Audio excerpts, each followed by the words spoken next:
Shalom Bapak Ibu Saudara yang ada di rumah, senang sekali dapat bertemu dengan Anda di ibadah online House of Joy hari ini. Bagi Anda yang baru bergabung dalam ibadah ini, kami mengucapkan selamat datang dan welcome to the family. Ibadah hari ini akan disertai dengan ibadah Outreach Kids yang dapat disaksikan melalui channel YouTube House of Joy pada pukul 10 pagi. Dan ibadah GC yang diadakan pada pukul 11 via Zoom.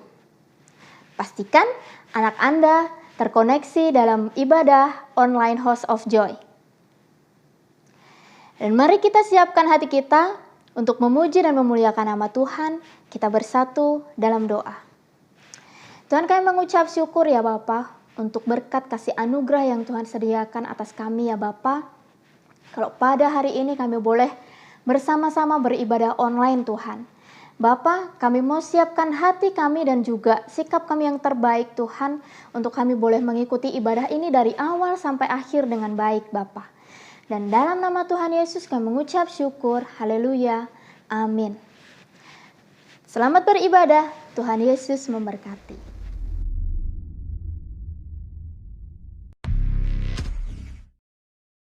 Happy Sunday semua. Tema yang akan dibahas hari ini adalah 3 berkat kekudusan bagi generasi Yeremia. Ini adalah hari-hari yang sangat menentukan bagi umat Tuhan di akhir zaman, di mana semua orang sedang ada dalam kondisi yang tidak menentu karena pandemi yang melanda seluruh dunia. Dengan adanya situasi seperti ini, kita sebagai umat Tuhan dihadapi dengan 2 pilihan. Kita bisa menyerah kepada keadaan di sekeliling kita, atau kita bisa bangkit dan melakukan kehendak Tuhan pada zaman ini. Salah satu kehendak Tuhan pada zaman now adalah Dia akan membangkitkan sebuah generasi yang disebut sebagai generasi Yeremia.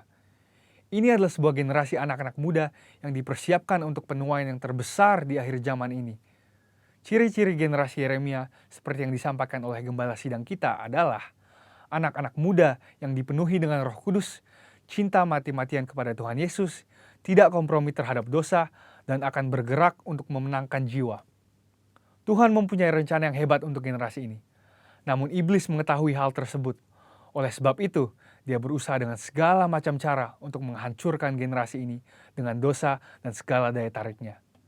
Ibrani 12 ayat 14 berkata, "Berusahalah hidup damai dengan semua orang dan kejarlah kekudusan, sebab tanpa kekudusan tidak seorang pun akan melihat Tuhan."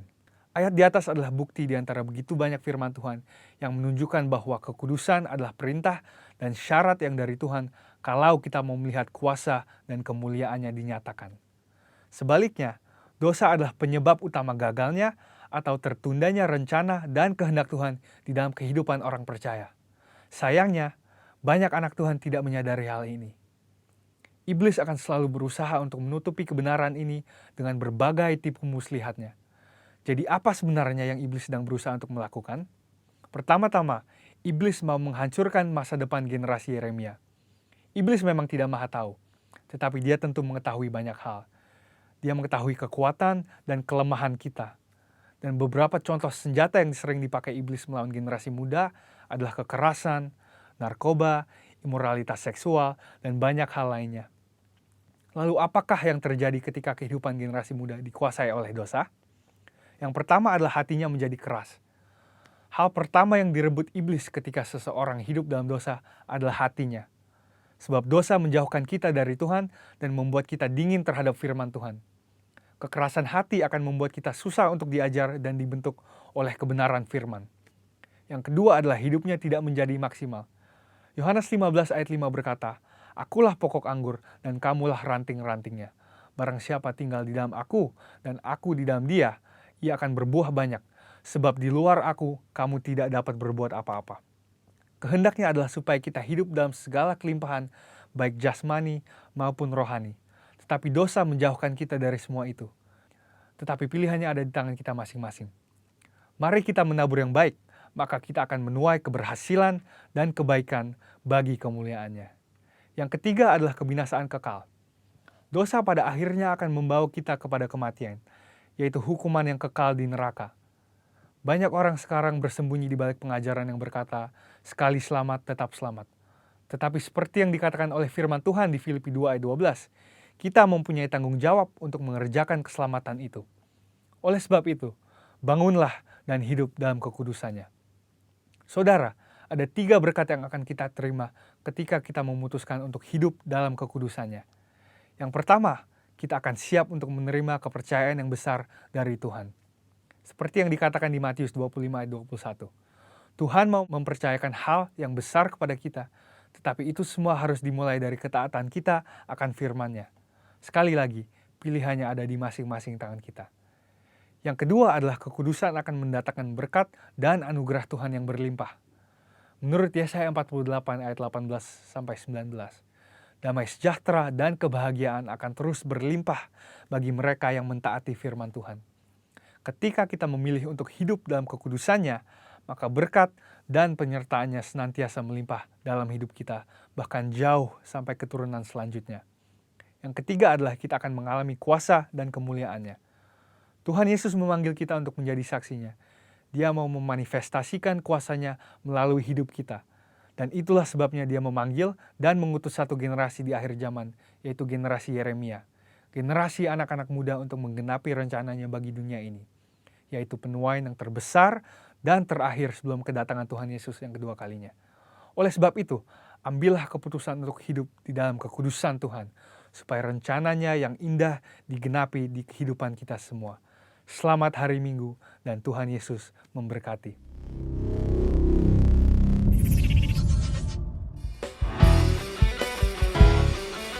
Shalom Bapak Saudara, dimanapun kita berada saat ini, penyertaan dan kesetiaan Tuhan berlimpah. Mari bersama-sama bertepuk tangan di tempat.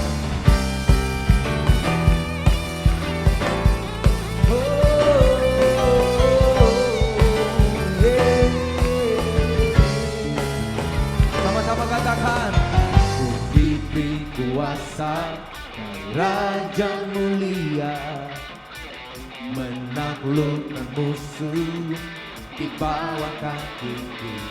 Come on. Ku pakai kuasa dari Raja mulia.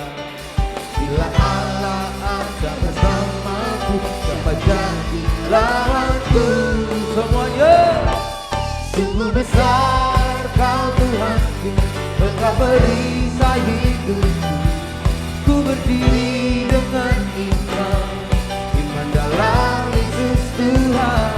Kau memberi kemenangan, ku bersorak merayakan. Terpujilah Kau Raja, segala raja. Kau sumber kekuatan kami.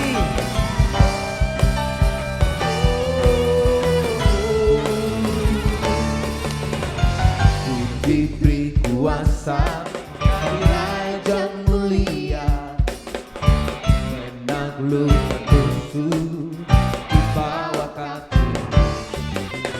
Ku pakai kuasa dari Raja mulia. Bila Allah ada bersamaku, siapa jadi lawanku? Bila Allah ada bersamaku, siapa jadi lawanku? Oh, sungguh besar Kau Tuhanku, Engkau perisai hidupku. Ku berdiri dengan iman, iman dalam Yesus Tuhan. Kau memberi kemenangan, ku bersorak merayakan. Terpujilah Engkau Raja, segala raja.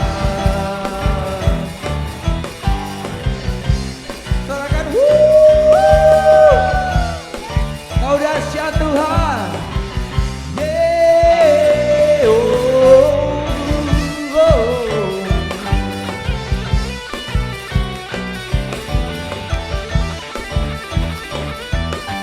Mari sama-sama katakan, sungguh besar. Sungguh besar Kau Tuhanku, Engkau perisai hidupku. Ku berdiri dengan iman, iman dalam Yesus Tuhan. Kau yang memberi kemenangan, ku bersorak merayakan. Terpujilah Kau Raja, segala raja. Come on. Sungguh besar Kau Tuhanku, Engkau perisai hidupku.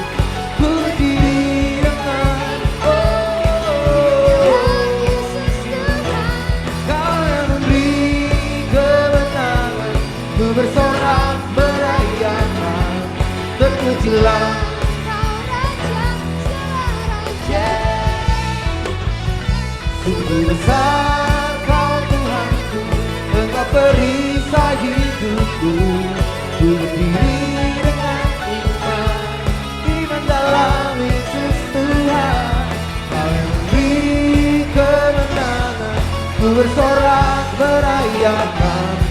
Terpujilah Engkau Raja segala raja. Sungguh besar Kau Tuhanku, ku berdiri. Oh, iman dalam Yesus Tuhan, Kau yang memberi kemenangan. Ku bersorak merayakan. Terpujilah Engkau Raja segala raja. Terpujilah Engkau Raja segala raja. Terpujilah Engkau Raja segala raja.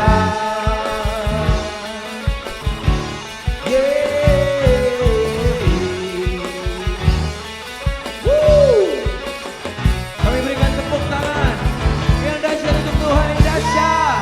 Haleluya. Haleluya.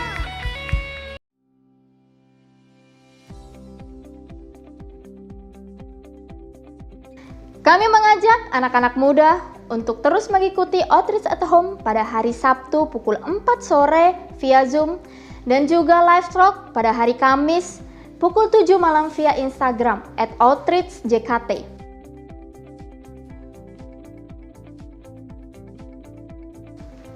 So, jangan lupa ajak teman-teman kamu untuk join ya.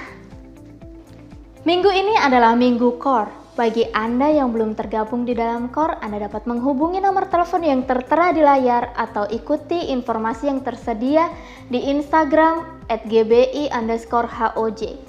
My home, my family. Dan sekarang tiba saatnya kita akan memberi yang terbaik melalui persembahan dan persepuluhan. Di bawah ini tertera QR Code dan nomor rekening GBI House of Joy. Anda dapat mempause video ini sejenak dan mempersiapkan persembahan Anda. Jika sudah, mari kita bersama-sama berdoa. Tuhan Yesus, terima kasih Bapa, di kesempatan hari ini kami boleh memberikan yang terbaik Tuhan untuk Engkau ya Bapa. Tuhan, biarlah melalui persembahan kami ini Tuhan, kami boleh memberkati banyak orang dan juga gereja-gereja di luar sana Tuhan Yesus. Terima kasih Bapa. Kami mau memberi persembahan dengan penuh sukacita. Dalam nama Tuhan Yesus, haleluya, amin. Selamat memberi, Tuhan Yesus memberkati. Haleluya. Haleluya. Kami menyembah-Mu ya Tuhan.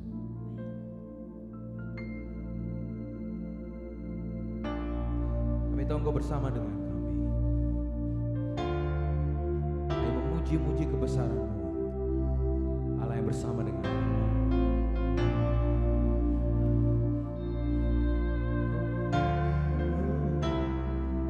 Kebesaran-Mu Tuhan, Kau bersama kami, tak pernah tinggalkan setiap pribadi yang datang menyembah-Mu.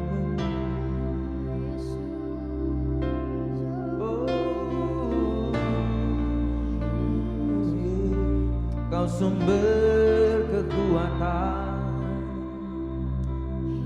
sumber pengharapan. Dahsyat Kau Tuhan. Mari angkat suaramu sembah. Terpujilah nama-Mu Tuhan. Oh, ajar kami mengerti rencana-Mu, panggilan-Mu bagi kami.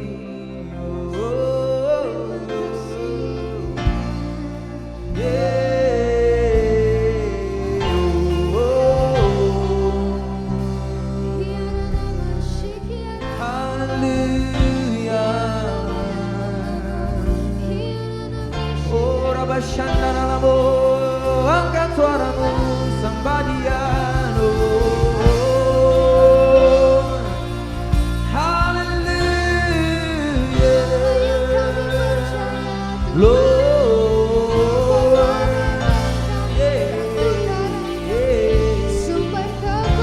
Kebesaran-Mu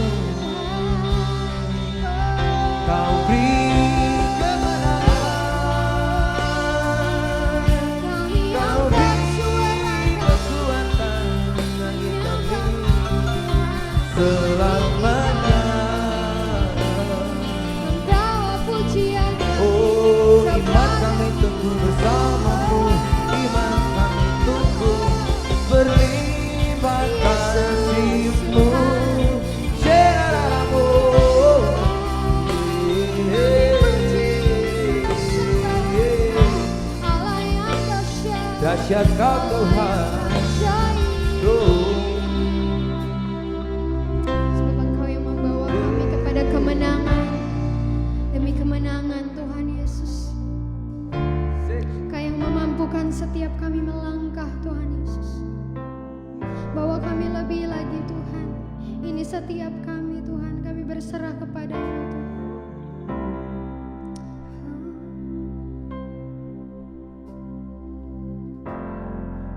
I've tried so hard to see it. Took me so long to believe it. Don't you someone like me to carry your victory? Perfection could never earn it. Give what we don't deserve it. You take the broken things, raise them to glory. You are my champion. Giants fall when you stand undefeated. Every battle you won. I am who you say I am. Crown you with confidence. I am seated in the heavenly place, undefeated, with the one who has conquered it all. Now I can finally see it, Lord. Now I can finally see it. Teaching me how to receive it. So let all the striving cease. This is my victory. Now I can finally see it. You're teaching me how to receive it. So let all the striving cease. This is my victory. You are my champion. Giants roll when you stand undefeated. Every battle you won. I am who you say I am. Crown me with confidence. I am seated in the heavenly place, undefeated, with the one who is. You are my champion. You are my champion. Giants roll when you stand undefeated. Every battle you won. I am who you say I am. Crown me with confidence. I am seated in the heavenly place, undefeated, with the one who has conquered it all. Bersamamu yang telah mengalahkan segalanya, Tuhan. Bersamamu yang berkuasa, Tuhan. Namamu, namamu, Tuhan. Oh, mari dengan yakin sama-sama kita katakan. When I lift my voice and shout, every wall comes crashing down. I have the authority Jesus has given me. When I open up my mouth,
keraguan lagi dalam hidup kami, tidak ada kekhawatiran lagi Tuhan, tidak ada ketakutan lagi dalam hidup kami, sebab kami telah memiliki Engkau Tuhan. Kau yang memilih setiap kami, memanggil setiap kami Tuhan. Kau yang memampukan setiap kami, memberikan kami kekuatan Tuhan, berikan kami otoritas Tuhan.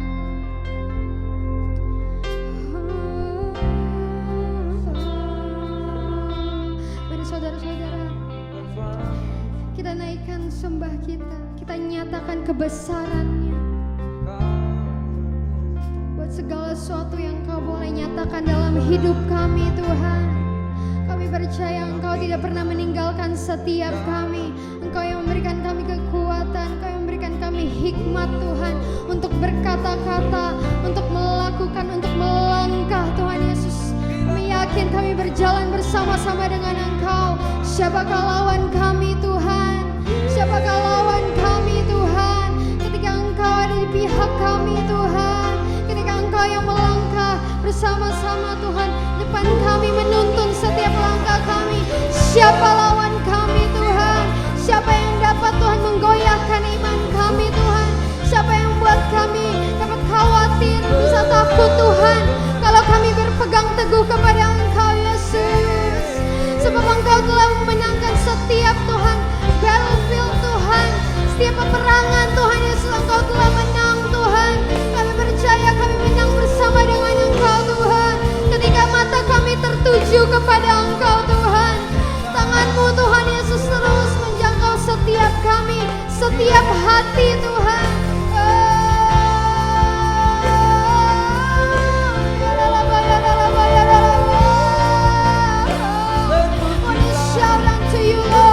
We want to shout unto you, Lord. We want to shout unto you, Lord Jesus.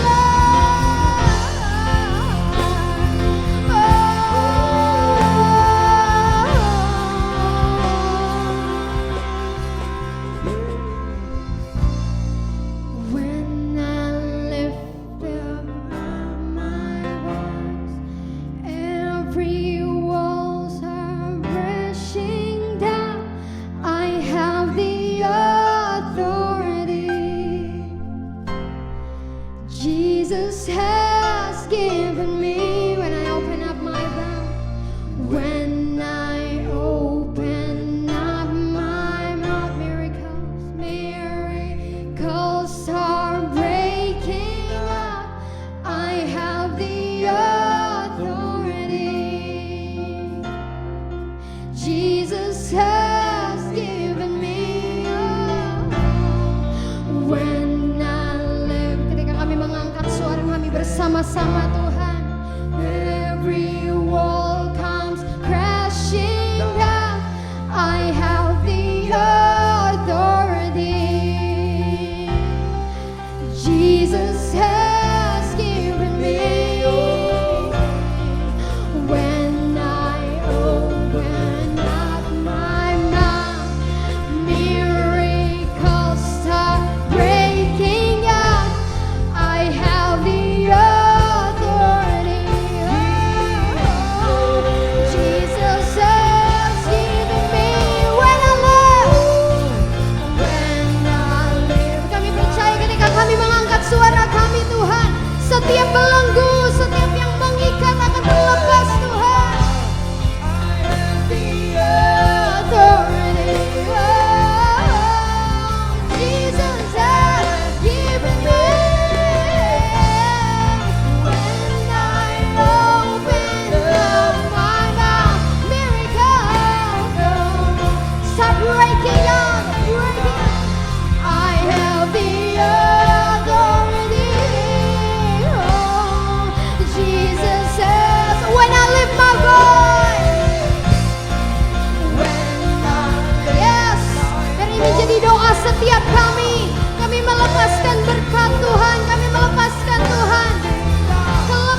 with the one who has conquered it all. You are my champion. Giants fall when you stand undefeated. Every battle you won. I am who you say I am. You crown me with confidence. I am seated in the heavenly place, undefeated, with the one who has conquered it all. You are my champion. Giants fall when you stand undefeated. Every battle you won. I am who you say I am. You crown me with confidence. I'm seated in the heavenly place, undefeated, with the one who has conquered. I am seated in the heavenly place, undefeated, with the one who has conquered it all.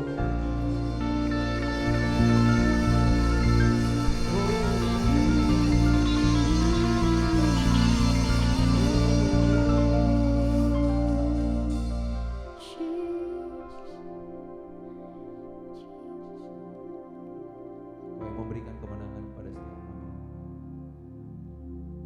Allah sumber kekuatan. Engkau yang berperang ganti kami. Tidak ada lagi ketakutan, sebab Tuhan bersama dengan kami. Kami mengucap syukur Tuhan. Penuhi hati kami dengan kebenaran firman. Kami mengucap syukur. Tuhan baik dalam hidup kami. Sama-sama kita katakan amin. Amin. Shalom jemaat yang dikasihi Tuhan dan mengasihi Tuhan. Senang sekali bisa jumpa dengan Anda, saya Himawan. Pada ibadah online kali ini saya akan menyampaikan pesan firman Tuhan. Tapi sebelum saya menyampaikan pesan firman Tuhan, mari kita berdoa bersama-sama. Bapa Surgawi, terima kasih Tuhan di tengah-tengah situasi yang serba tidak menentu di sekeliling kami hari ini boleh berhenti sebentar, memuji memuliakan nama-Mu, dan sebentar kami boleh merenungkan sebagian kebenaran firman-Mu. Kau urapi hamba-Mu dan urapi setiap dari jemaat-Mu yang mengikuti ibadah online pada hari ini Tuhan. Dan biarlah apa yang disampaikan boleh menjadi kekuatan, boleh menjadi penghiburan, tapi juga boleh menjadi teguran dan koreksi untuk perbaikan diri dari setiap jemaat-Mu yang mengikuti ibadah pada hari ini. Kami siap untuk menyambut firman-Mu di dalam satu nama Tuhan kami Yesus Kristus.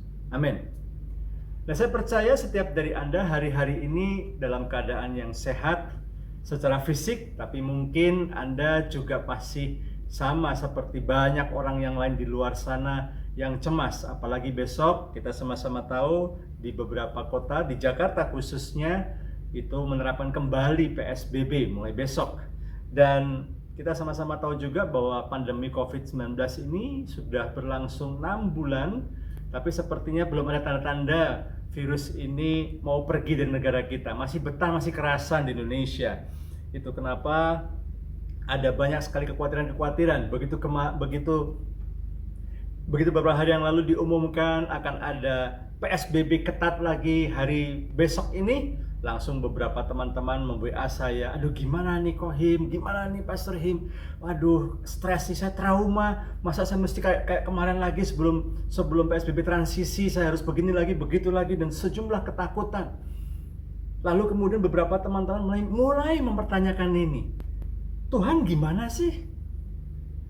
Di hari-hari gini, kan kita udah doa sehati, doa sepakat, doa memperkatakan, sudah kita lakukan semuanya. Gimana nih? Masa Tuhan gak lihat sih kita sudah ngap, kita sudah terengah-engah. Masa Tuhan gak lihat sih kita sudah begitu suffering, kita sudah menderita, kita sudah tertekan. Saudaraku terkasih dalam Kristus, belum lagi dalam rumah tangga demi rumah tangga, ya, anak-anak yang tambah stres karena harus sekolah jarak jauh, sekolah dari rumah, ya, belum lagi orang tua yang stres juga. Biasanya ibu rumah tangga hanya perlu membersihkan, membereskan rumah, tapi karena sekarang ini harus mengurusi suami yang sedang kerja di rumah mungkin, dan juga anak-anak yang sekolah di rumah. Seorang ibu mengatakan, itu piringnya aja belum saya cuci tuh, tiba-tiba dia teriak lagi, udah lapar ya, saya harus bikin lagi snack ini, bikin lagi itu. Tiba-tiba stres yang luar biasa, sehingga rumah tangga demi rumah tangga mulai ada keributan-keributan. Bahkan menurut data yang saya temukan, kekerasan dalam rumah tangga di Indonesia meningkat dalam kurun waktu 4-5 bulan terakhir ini. Saudara terkasih dalam Kristus, tapi apakah memang benar Tuhan seolah-olah tuli, Tuhan seolah-olah tidak mendengar doa-doa kita? Benarkah Tuhan seolah-olah tidak peduli dengan kondisi kita? Kita akan belajar dari kebenaran firman Tuhan pada hari ini. Bagaimana kita harus bersikap, bagaimana kita harus meresponi kondisi ketika kita dalam kesesakan. Karena itulah judul khotbah saya hari ini, ketika dalam kesesakan. Mari buka sama-sama dalam Mazmur 88. Mazmur 88 ayat 1 sampai 8. Mazmur 88 ayat 1 sampai 8. Saya akan bacakan buat saudara, Bapak Ibu Saudara bisa mengikuti dari Alkitab Anda masing-masing. Nyanyian Mazmur Bani Korah untuk pemimpin biduan menurut lagu Mahalat Leanot. Nyanyian pengajaran Heman orang Ezrahi. Ya Tuhan Allah yang menyelamatkan aku, siang hari aku berseru-seru, pada waktu malam aku menghadap Engkau. Biarlah doaku datang ke hadapan-Mu, sendengkanlah telingamu kepada teriakku, sebab jiwaku kenyang dengan malapetaka dan hidupku sudah dekat dunia orang mati. Aku telah dianggap termasuk orang-orang yang turun ke liang kubur. Aku seperti orang yang tidak berkekuatan. Aku harus tinggal di antara orang-orang mati, seperti orang-orang yang mati dibunuh, terbaring dalam kubur yang tidak Kau ingat lagi, sebab mereka terputus dari kuasa-Mu. Telah Kau taruh aku dalam liang kubur yang paling bawah, dalam kegelapan, dalam tempat yang dalam. Aku tertekan oleh panas murka-Mu, dan segala pecahan ombak-Mu Kau tindihkan kepadaku. Sel. Saudaraku terkasih dalam Kristus, bukankah hari-hari ini ada dan saya ketemu dengan orang-orang seperti ini? Atau mungkin di antara Anda menyaksikan ibadah online pada saat ini, Anda pun merasa demikian. Udah doa, ngikutin mesbah keluarga, ikutin ibadah, ikutin semuanya, dibangun semuanya. Kok rasa-rasanya tidak ada perkembangan yang positif ya? Malah angka penderita COVID bertambah terus, bahkan mencapai rekor tembus 200.000. Bahkan kemudian kemarin kita baca sama-sama di berita, ya, ada sekitar 60 negara tidak mau menerima orang dari Indonesia untuk masuk ke negara mereka. Bisnis lesu. Sebelum pandemi saya ketemu dengan orang-orang yang begitu bersemangat dalam melayani Tuhan.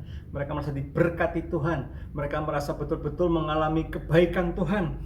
Tapi begitu dihantam oleh pandemi ini, 2 bulan setelah pandemi berlangsung, ada yang WA saya, gimana ya Kohim ya? Omset saya turun, income saya cuma tinggal 15%, income saya cuma tinggal 30%. Bahkan ada yang mengatakan income saya sampai 10% saja. Wow. Lalu tiba-tiba mereka berkata, kemana Tuhan nih? Perpuluhan saya sudah tidak pernah meleset. Persembahan sulung saya berikan. Persembahan saya berikan. Gereja butuh sesuatu saya tabur. Kurang apa coba saya sama Tuhan? Tapi kenapa Tuhan gak lindungi bisnis saya? Tuhan gak lindungi pekerjaan saya? Ada yang kena PHK, ada yang kena pengurangan salary, ada yang harus bekerja dari rumah. Tapi karena dia bekerja dari rumah, kemudian ada beberapa fasilitas yang tidak lagi dia terima, sehingga pendapatannya menurun cukup signifikan. Kohim, gimana nih? Kan katanya kalau kita bayar perpuluhan, kita kasih persembahan sulung, katanya Tuhan mau lindungi kita. Mana? Lalu saya berkata sambil berseloroh, bro, ketika kau memberikan persepuluhan, engkau memberikan persembahan sulung, engkau menabur buat pekerjaan Tuhan, engkau sedang meresponi firman Tuhan, engkau mentaati firman Tuhan, atau engkau seperti bayar uang keamanan ke preman? Maksudnya Kohim gimana? Listen, saya bilang, ketika engkau memberikan persepuluhan, engkau mengembalikan persepuluhan, engkau memberikan persembahan sulung, engkau menabur buat pekerjaan Tuhan di gereja, itu kau lakukan karena engkau adalah murid-murid yang taat pada firman. Bukan karena engkau menantikan in return sebagai balasannya Tuhan akan lindungi bisnismu. Karena kalau kau punya pola pikir demikian, engkau memperlakukan Tuhan seperti kepala preman yang kau kasih uang keamanan dan engkau expect dia untuk jagain keamanan daripada bisnismu. That's not how it works. Bukan itu caranya, bro. Engkau memberikan semuanya karena engkau murid Tuhan yang taat pada firman-Nya. Tanpa sadar mungkin kita ketemu orang-orang seperti itu yang komplain, yang mengeluh. Tapi sebagai hambanya saya mengingatkan setiap dari kita bahwa situasi ini memang sangat menekan. Situasi ini memang sangat-sangat tidak jelas kapan ini berakhir. Dan saya bisa memahami beberapa teman-teman protes demikian. Beberapa teman-teman mungkin juga mulai mengeluh karena mereka masih manusia biasa. Sama seperti saya juga manusia biasa. Saya pun mengalami masa-masa harus adjust, harus adaptasi secara emosional, secara psikologis. Saat dalam kesesakan memang ada beberapa hal yang bisa terjadi secara umum. Secara fisik dan mental kita akan merasa stres. Kita akan merasa patah semangat, malas mau ngapa-ngapain. Apalagi beberapa teman-teman hamba Tuhan juga, saya pun harus berjuang untuk memperkokoh iman saya. Saya pun harus berjuang untuk memperkuat mental saya. Saya harus melayani jemaat yang satu persatu menyatakan keluhan-keluhannya.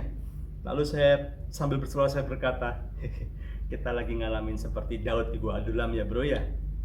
Iya ya, kalau dipikir-pikir ya, iya. But listen, Tuhan memampukan Daud untuk melalui masa-masa itu.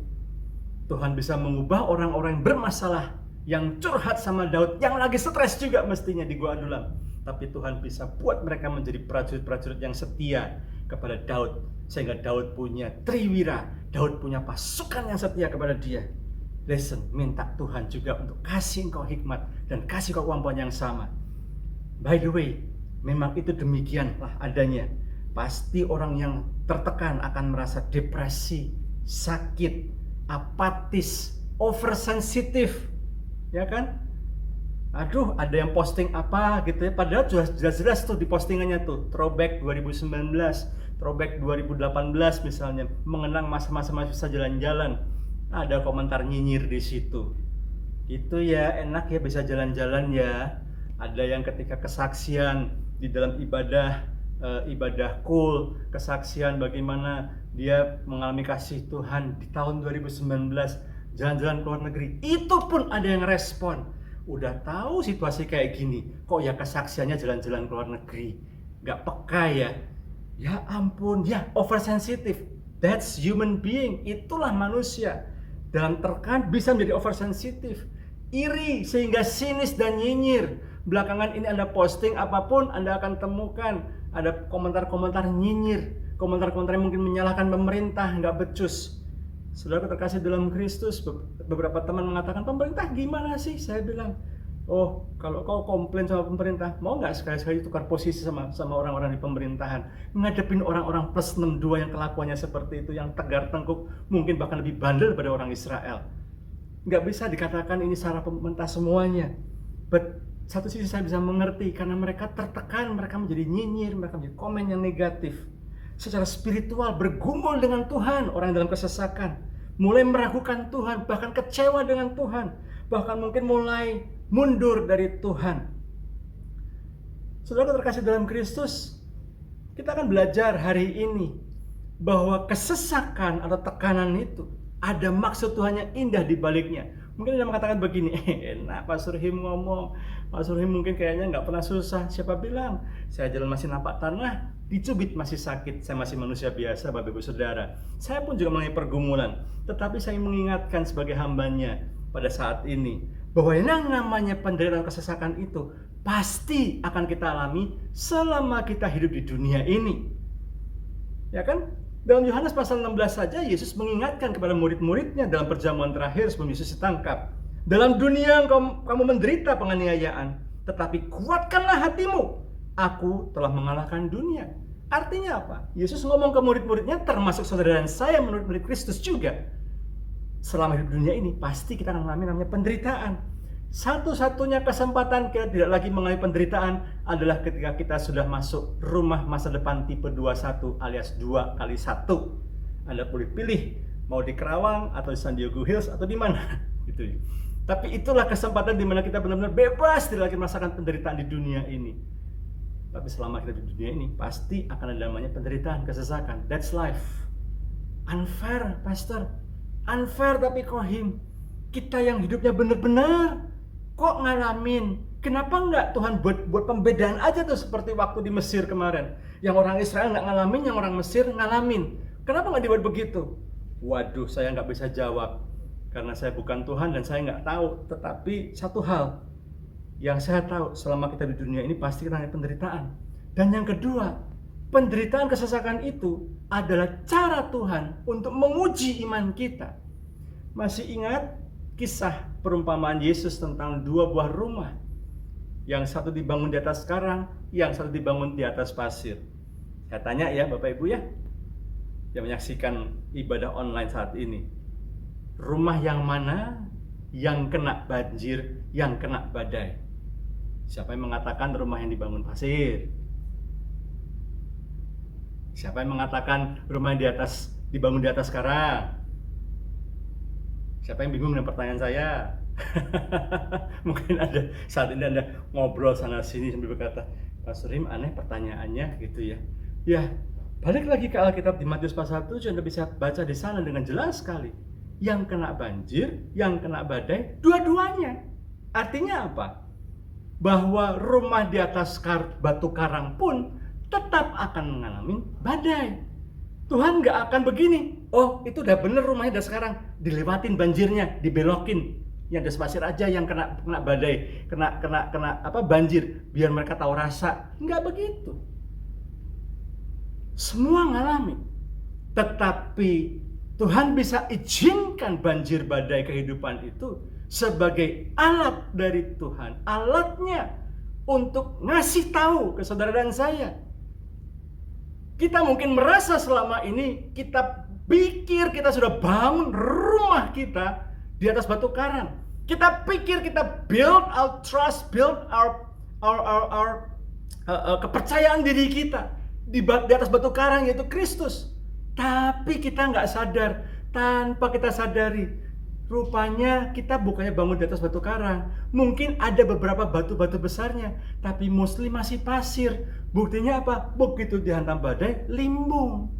Begitu dikenain masalah, langsung mulai protes, komplain, mulai nggak mau baca Alkitab, malas ikut kul, malas ikut ibadah, asal-asalan ketika memberikan persembahan.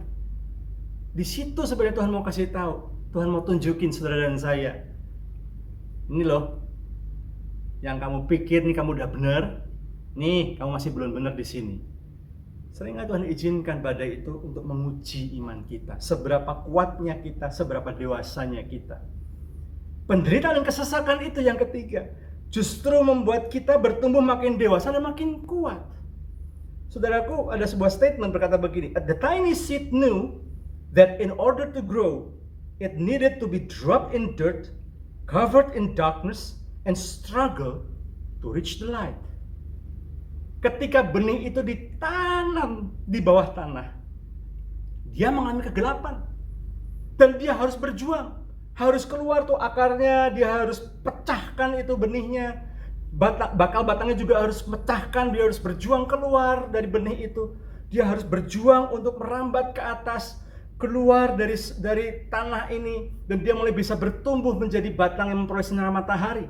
Sementara bagian akar dia harus berjuang menembus batu-batu yang keras di bawah tanah ini untuk menemukan sumber air dan sumber mineral yang dibutuhkan untuk bisa membuat pohonnya makin bertumbuh.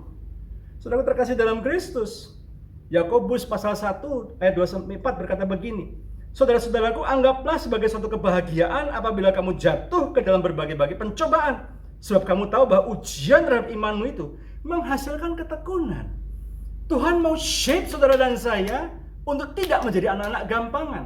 Tuhan mau shape saudara dan saya untuk menjadi orang-orang dewasa. Orang-orang dewasa itu apa? Orang dewasa ya tangguh, tahu bahwa hidup ini susah, tahu hidup ini gak gampang.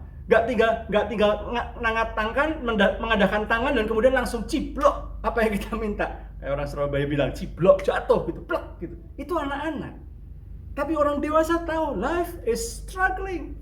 Untuk mendapatkan sesuatu sometimes kita harus struggle. Gak harus langsung kita dapat. Mungkin jawabannya bisa ya, bisa nanti, bisa tunggu, bisa juga enggak. Nah itulah orang dewasa. Nah jadi sebenarnya kesesakan itu justru menjadi tolok ukur seberapa dewasanyakah kita di dalam Tuhan.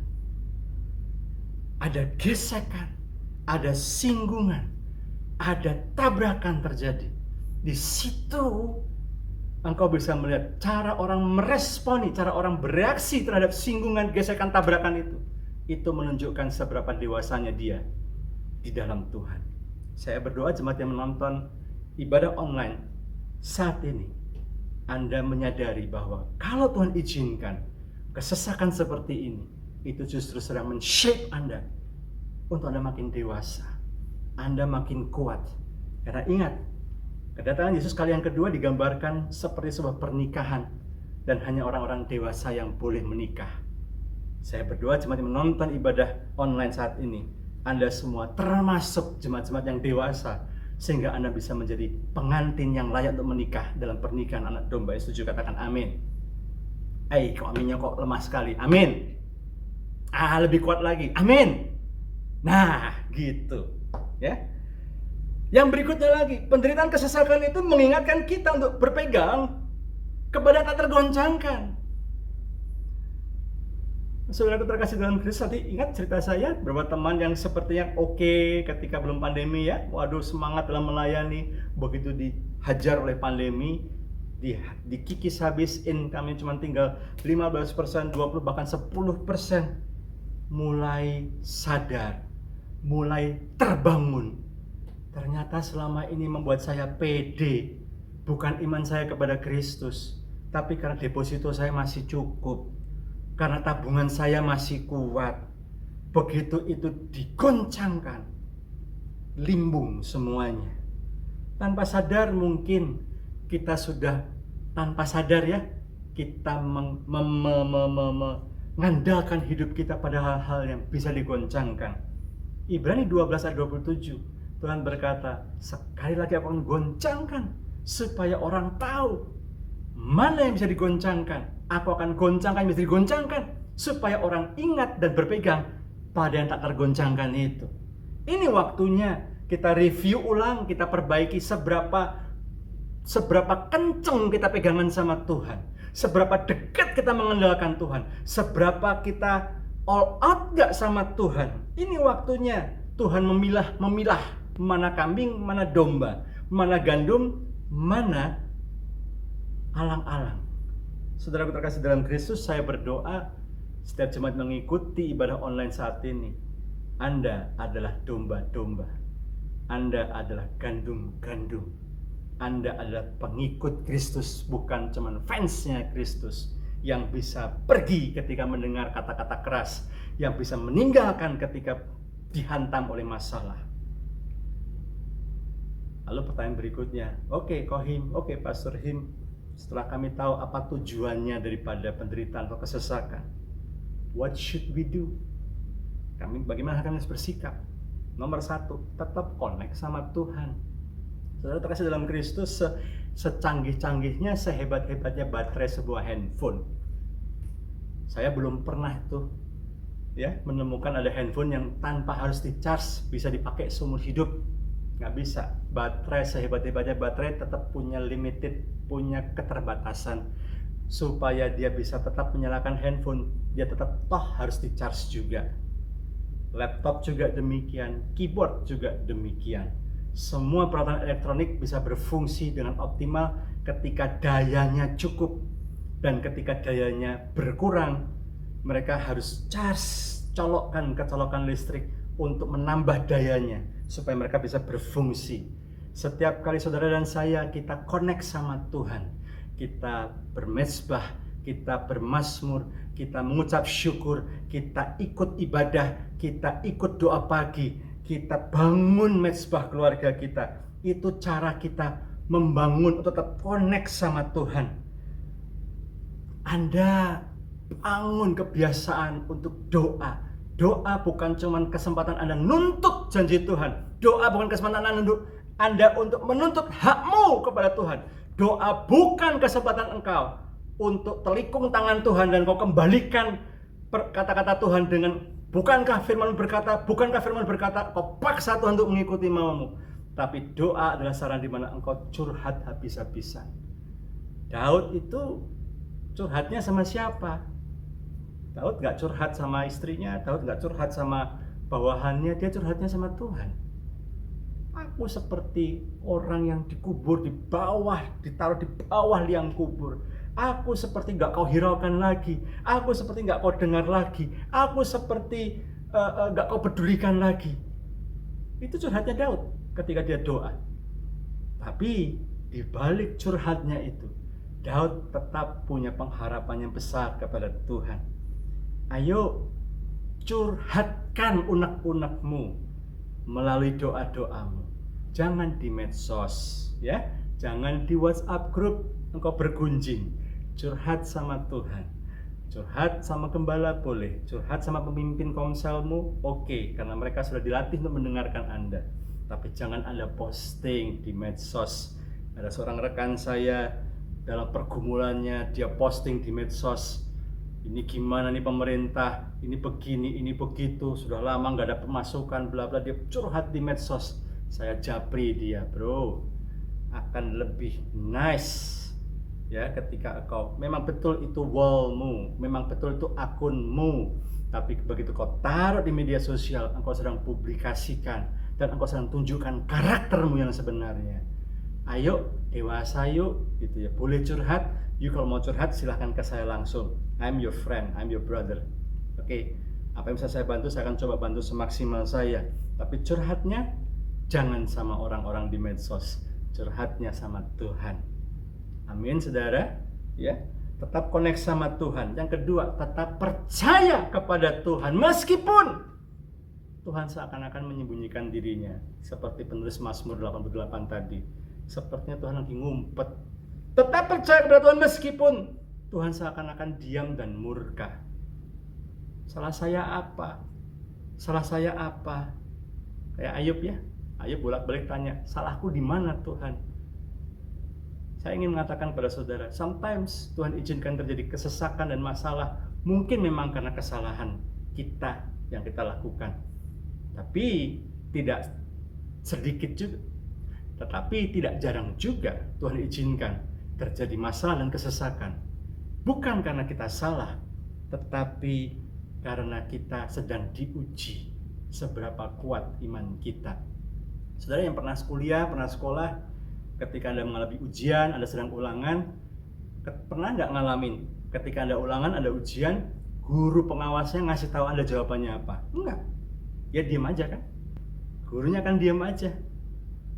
Diam, tapi dalam hatinya dia berdoa, dia berharap kita murid-muridnya bisa menjawab dengan benar. Karena dia sudah kasih tahu. Ya, dia sudah kasih tahu, dia sudah jelaskan semuanya tentang macam-macam pengetahuan yang perlu kita ketahui, dan ujian itu, ulangan itu adalah menguji seberapa jauh kita mengetahuinya, seberapa jauh kita mengingatnya dalam kehidupan kita. Sama dalam kehidupan kita, meskipun Tuhan seakan-akan diam, tapi percayalah Tuhan tetap bersama-sama dengan kita, Tuhan tidak meninggalkan kita. Meskipun Tuhan seakan-akan nggak peduli dengan kita, yakinlah bahwa Tuhan tetap menyertai kita, karena Tuhan sudah janji, Aku akan menyertai engkau sampai pada kesudahan akhir zaman. Jadi sampai kapanpun Tuhan menyertai kita, itu harus kita pegang. Setuju, katakan amin. Ingat Mazmur 23, sekalipun dalam lembah kekelaman, kita nggak usah takut bahaya, karena Tuhan pasti menyertai kita. Yang setuju katakan amin. Yang berikutnya, bagaimana kita harus berespon ketika dalam kesesakan. Tetap bersyukur kepada Tuhan. Adalah hal yang manusiawi sekali dan bisa dimengerti ketika Anda mengeluh, Anda kemudian fokus pada kegagalan, Anda fokus pada kehilangan, Anda fokus pada kesusahan. Tapi saya sebagai hambanya, saya mengingatkan bahwa segala kekhawatiranmu, kegundahanmu, omelanmu tidak menambah apapun yang berharga, yang bermakna dalam hidupmu. Tapi mulailah mengucap syukur. Karena Roma 12 ayat 12 berkata begini, bersukacita dalam pengharapan, sabar dalam kesesakan, bertekun dalam doa. Kita harus bertekun dalam doa, bukan ngomelnya yang harus bertekun, alias ngomel terus menerus. Kita harus tetap bertekun dalam doa dan mengucap syukur. Ketika kita bersyukur, rasa syukur itu memulihkan, uplifting our spirit, mengangkat kembali semangat kita. Kita ingat lagi, iya ya, Tuhan yang sama sudah membantu saya melalui masa-masa sulit. Masa sih Tuhan gak bisa? Tuhan yang menyelamatkan Sadrak, Mesak, Abednego, Tuhan yang menyelamatkan Daniel, Tuhan yang menyelamatkan Daud, Tuhan yang menyelamatkan Abraham, Tuhan yang menyelamatkan banyak sekali pahlawan-pahlawan iman di Alkitab. Masa Tuhan yang sama tidak bisa mengulangi lagi pertolongannya dalam kehidupan kita? Kemarin begitu diumumkan Jakarta akan total lockdown kembali mulai besok ini, seorang teman saya di kota lain langsung WA saya. Tiba-tiba aku langsung stres kok. Langsung aku trauma. Saya bilang, "Hei bro, ini kayak baru pertama kali aja kamu ngalamin. Kamu ingat gak tahun sekian kamu pernah ngalamin seperti ini? Kamu bisa kan?" "Iya sih." "Kemarin waktu total lockdown pertama kali, bukankah Tuhan juga tolong kamu? Selama 3-4 bulan Tuhan pelihara kamu sampai kamu gak sampai jatuh tergeletak. Itu kan Tuhan genapi janjinya. Orang benar gak akan dibiarkan jatuh sampai tergeletak. Tuhan tepati janjinya dalam kehidupan kamu. Tuhan tolong kamu dengan cara-cara yang kreatif." "Ya sih, tapi tetap aja kok, namanya aku masih manusia." "Ya puji Tuhan kamu curhat sama saya. Yuk, curhatan kamu juga mengingatkan saya juga. Untuk saya juga, yuk wake up. Yuk ingat lagi kebaikan-kebaikan Tuhan. Yuk ingat lagi kebesaran-kebesaran Tuhan. Yuk ingat lagi bagaimana Tuhan tetap menyertai dan menolong kita dalam sepanjang kehidupan kita. Tidak hanya di masa lalu, tapi juga di masa sekarang dan sampai selama-lamanya. Boleh tepuk tangan buat Tuhan kita Yesus Kristus. Haleluya. Dan yang terakhir, di masa-masa kesesakan ini, tetaplah menjadi garam dan terang untuk menyatakan kasih. Saudaraku terkasih dalam Kristus, bagi saudara dan saya menjadi pengikut Tuhan, kita ini seolah membawa lilin cahaya daripada Tuhan, kasih Tuhan. Lilin nggak akan berfungsi sebagai penerang kalau situasi sekelilingnya terang. Tapi begitu gelap, sekecil apapun, entah itu cahaya lilin, entah itu flash dari handphone, tiba-tiba menjadi sangat berharga sekali dan sangat kelihatan terangnya. Tuhan izinkan saat ini sekeliling kita gelap, supaya terang Kristus bisa kita nyatakan. Yuk Bapak Ibu Saudara, ini waktunya Anda menjadi garam dan terang. Tidak perlu Anda tunggu Anda diberkati berlimpah-limpah dulu, kaya dulu baru Anda bisa menolong orang. No, hal-hal yang sepele, hal-hal yang kecil. Sudah 6 bulan terakhir ini saya dan istri saya dan anak-anak kami sama-sama, yuk kami kasih contoh juga ke anak-anak. Bagaimana Tuhan sudah memberi kepada kita. Kita memang harus adjust dengan segala keterbatasan yang ada, tapi kemudian kami tetap memberi tukang sampah yang bersihkan klaster kami, sektor kami beri sesuatu, tukang sampah yang ngangkut sampah, ya. Setiap rumah tangga diambil semua sampahnya, dipuling, dibuang satu tempat, kita tabur berkat juga ke sana. Sabtan di rumah, anak-anak bisa melihat bahwa di masa-masa seperti ini, yuk kita mengucap syukur. Setiap kali kami mesbah keluarga, tiap malam kami mesbah keluarga, kami ingatkan kepada anak-anak, ingat ya, kita hidup diberkati supaya kita bisa menjadi berkat. Jadi kalau kita berdoa minta Tuhan berkati, bukan supaya kita jadi kaya dan kita jadi sombong, kita jadi terkenal, bukan. Tapi supaya kita bisa menjadi berkat. Diberkati untuk menjadi berkat. Supaya apa? Makin banyak orang bisa melihat ternyata ada pengharapan. Dan pengharapan itu namanya Yesus. Dan mereka juga butuh itu. Melalui pengalaman, kesaksian hidup, dan tindakan nyata dari saudara dan saya. Saya nggak tahu persoalan Anda apa hari-hari ini. Tapi izinkan saya menutup sharing saya pada saat ini. Dengan saya mengutip sebuah pernyataan. God has a purpose for your pain, a reason for your struggle, and a reward for your faithfulness. Trust Him and don't give up. Rasa sakit, rasa sesak yang kau alami, Tuhan izinkan terjadi karena Tuhan punya purpose, punya tujuan. Kalau engkau bergumul saat ini, yakinlah Tuhan punya alasan kenapa engkau harus bergumul. Dan kalau engkau setia menjalani semuanya, engkau nggak ngomel, engkau nggak mundur, engkau nggak jadi tawar hati dan kepahitan, Tuhan pasti berikan reward. Sama seperti Ayub, begitu dia bisa menyadari kenapa Tuhan izinkan itu terjadi, dia cabut semua perkataannya dan dia diam, dan dia mulai mengerti kenapa Tuhan izinkan semua kemarahan terjadi dalam kehidupan dia. Dan Alkitab mencatat Tuhan kembalikan 2 kali lipat. Saudara terkasih dalam Kristus, trust Him, tetap percaya kepada Tuhan dan jangan menyerah. Kemarin teman-teman di staff di tempat saya melayani, aduh PSBB lagi. Saya bilang kepada mereka, yuk kita doa. PSBB-nya tidak perlu selama yang kemarin. Yuk kita berdoa. bahwa ini hanyalah temporary pause, sela sementara. Tapi setelah itu kita bisa melewati ini semuanya dan kita akan naik terus terbang tinggi seperti Raja Wali. Doa yang sama yang saya perkatakan kepada staf saya adalah doa yang sama dan pengharapan yang sama. Saya sampaikan kepada setiap Bapak Ibu Saudara yang menyaksikan ibadah online saat ini. Tetap semangat, tetap percaya kepada Tuhan, tetap mengucap syukur kepada Tuhan. Dan yakinlah selalu ada alasan yang indah dan selalu ada reward kalau kita bisa melaluinya dengan penuh kesetiaan. Mari kita berdoa. Bapak Surgawi, hamba-Mu telah sampaikan apa yang Tuhan suruh hamba-Mu sampaikan.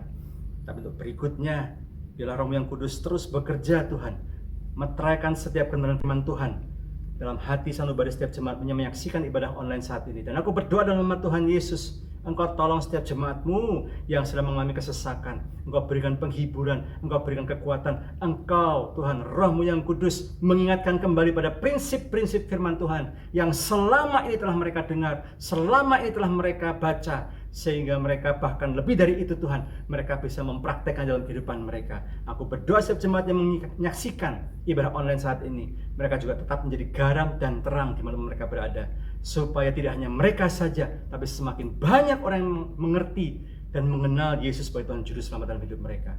Terima kasih Tuhan, terpujilah nama-Mu. Segala puji, hormat dan kemuliaan kami kembalikan hanya kepadamu saja. Di dalam nama Yesus kami ucap syukur. Yang diberkati sama-sama katakan, amin. Tuhan Yesus memberkati. Haleluya. Saya percaya semua kita diberkati melalui ibadah pada hari ini. Dan Bapak Ibu, saya berterima kasih, mengucap syukur untuk setiap dukungan daripada Bapak Ibu melalui persembahan, persepuluhan yang Bapak Ibu berikan melalui gerejanya House of Joy. Dengan segala sesuatu kondisi yang kita alami hari ini, saya percaya bahwa pengharapan kita tetap ada di dalam Kristus. Yang percaya katakan amin. Mari sama-sama kita akhiri ibadah kita. Angkat kedua tanganmu dan terimalah berkat yang terbaik daripada Bapa di surga.